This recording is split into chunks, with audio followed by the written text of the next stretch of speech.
Hi friends, Sarika recipe मराठीमध्ये तुमचं खूप खूप स्वागत आहे. आज आपण मस्त असा जाळीदार म्हैसूर पाक कसा करायचा ते पाहणार आहे. एकदम मस्त सोप्या पद्धतीने हा बनवलेला आहे आणि छान असा झालेला आहे. बघू शकताय जाळीदार मस्त आणि साध्या सोप्या पद्धतीने बनवलेला आहे. तर चला वेळ न घालवता आपण व्हिडिओला सुरुवात करूया.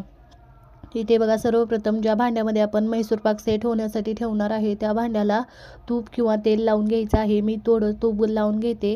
इथे बघू शकताय सगळ्या साईडला मी तूप लावून घेते, म्हणजे आपला म्हैसूर पाक थंड झाल्यानंतर छान असा निघला जातो बघा पटकन आणि छान सेट होतो. आता सर्वप्रथम आपण इथे बेसन पीठ चाळून घेणार आहे. चाळून घेतलं की हे बेसन हलकं फुलकं होतं आणि व्यवस्थित मिक्स करता येतं. 2 वाटी मी इथे बेसन घेतलेलं आहे. या वाटीने सगळं मी साहित्य घेणार आहे. बेसन मी इथे बघू शकताय चाळून घेतलेलं आहे. आता हे बाजूला ठेवून देऊया. आता इथे बघू शकताय त्याच वाटीने 1 वाटी तूप घेतलेलं आहे, साजूक तूप, आणि त्याच वाटीने 1.5 वाटी तेल घेतलेलं आहे. जे रोजच्या वापरातलं असतं तेच तेल घेतलेलं आहे 1.5 वाटी. तुम्ही सगळं इथे तूप वापरू शकता किंवा सगळं तुम्ही तेल वापरू शकता किंवा तूप थोडं तरी वापरा, म्हणजे टेस्ट छान येते. आता हे दुसऱ्या गॅसवर मी गरम करायला ठेवते. इथे बघू शकता हे दुसरीकडे मी गरम करायला ठेवते आणि आता इथे बघू शकता आपण पाक तयार करून घेणार आहे. आता त्याच वाटीने मी इथे 2 वाटी साखर घालते.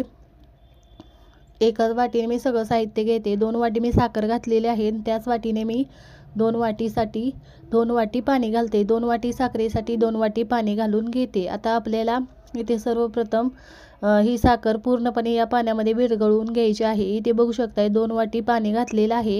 इथे गॅसची फ्लेम मी हाय केलेली आहे आणि मी ही साखर सर्वप्रथम विरघळवून घेते. इथे बघू शकताय सगळी साखर विरघळलेली आहे. याला छान अशी उकळी आलेली आहे. आता गॅसची फ्लेम मी लो करून याला छान असा आपल्याला एकतारी पाक बनवून घ्यायचा आहे. इथे बघू शकताय छान असं याला उकळी आलेले आहे. छान असं हे बघा आपला पाक तयार झाला आहे का ते चेक करूया. बघू शकताय इथे एकतारी पाक आपला छान असा तयार झालेला आहे. असं उलटण्यावर बघायचं, सगळ्यात शेवटचा थेंब असतो तो असा छान तार तयार झाल्यासारखी दिसते. नाहीतर बघा असं हातावर घेऊन चेक करायचं, या पद्धतीने तार अशी तयार होते का. बघू शकताय आपला एकतारी पाक छान अशी तयार होते, म्हणजे एकतारी पाक तयार झालेला आहे. आता जास्त पुढे जाऊ द्यायचं नाही. गॅसची फ्लेम एकदम लो करायची आणि यामध्ये बेसन घालून घ्यायचं आहे. गॅसची फ्लेम मी इथे लो केलेली आहे एकदम अशी. आता यामध्ये एका हाताने विस्करने आपल्याला मिक्स करत हे बेसन मी घालून घेते, म्हणजे यामध्ये गुठळ्या होणार नाहीत.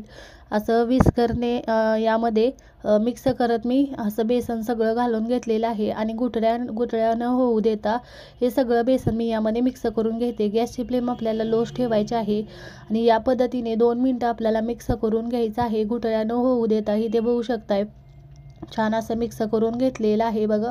आता थोडं शिजवून घ्यायचं आहे 2 मिनटं असं छान असं मिक्स करून. नंतर पलीकडे आपलं तेल आणि तूप पण छान असं गरम झालेलं आहे.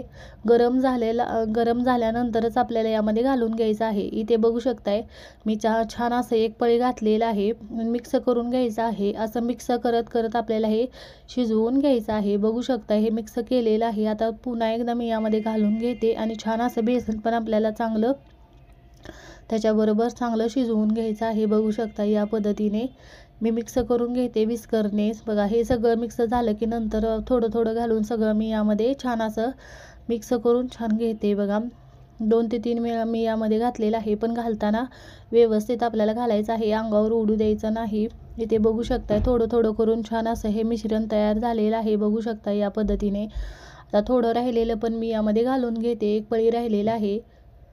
तिचं आपलं मिश्रण तयार झालं पाहिजे बघा. सगळ्यात शेवटी राहिलेलं सगळं मी घातलेलं आहे. या पद्धतीचं आपलं मिश्रण तयार झालेलं आहे. पटकन आता गॅस बंद करून जास्त घट्ट होऊ द्यायचं नाही. पटकन गॅस बंद करून आपण भांड्यामध्ये घालून घ्यायचं आहे. इथे बघू शकता वरून जास्त दाबायचं नाही, हलक्या हाताने पटकन सेट करून घ्यायचं आहे आणि थोडंसं थंड करून घ्यायचं आहे. इथे बघू शकताय सेट करून घेतलं. थोडंसं हे थंड झालेलं आहे, जास्त थंड झालं नाही, थोडं गरम आहे. तोवरच हे याच्या आपल्याला कट करून घ्यायचं आहे. या पद्धतीने बघा थोडं थंड आहे तोवरच मी कट करून घेते बघा, म्हणजे हे पटकन कट करता येतं. जास्त थंड झालं की घट्ट होतं जादा आणि आपल्याला असं कट करता येत नाही. त्यामुळे थोडंसं हलकं थंड झालं की आपल्याला यातला कट करून घ्यायचं आहे. बघा या पद्धतीने थोडंसं मोठ्या असं मी कट करून घेते. बघा या पद्धतीने एक साईडने कट करून घेतलेलं आहे. आता दुसऱ्या साईडने पण छान असं मी कट करून घेते. हवं तसं तुम्ही याला आकार देऊ शकता. इथे बघू शकता या पद्धतीने पण मी कट करून घेते. बघा या पद्धतीने खालीपर्यंत असं कट करून घ्यायचं आहे. इथे सगळे छान असं मी कट करून घेतलेलं आहे. बघा आणि अजून पूर्णपणे थंड करून घ्यायचं आहे.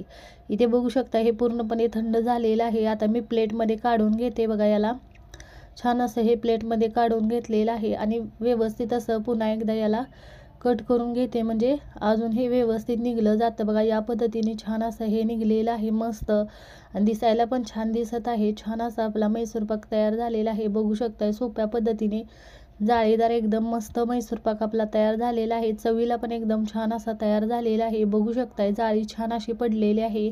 मस्त आतून पण एकदम छान असा तयार झालेला आहे. बघू शकताय. नक्की या पद्धतीने तुम्ही जाळीदार असा मैसूर पाक नक्की करून बघा या पद्धतीने नक्की तुम्ही मैसूर पाक करून बघा आणि कमेंटमध्ये जरूर सांगा तुम्हाला आजचा व्हिडिओ कसा वाटला. व्हिडिओ आवडला असेल तर व्हिडिओला लाईक करा, शेअर करा. चॅनलवर नवीन असेल तर चॅनलला सबस्क्राईब करा, बेल आयकॉनला क्लिक करा. या पद्धतीने जाळीदार असा तुम्ही मैसूर पाक नक्की बनवून बघा. व्हिडिओ पाहिल्याबद्दल धन्यवाद.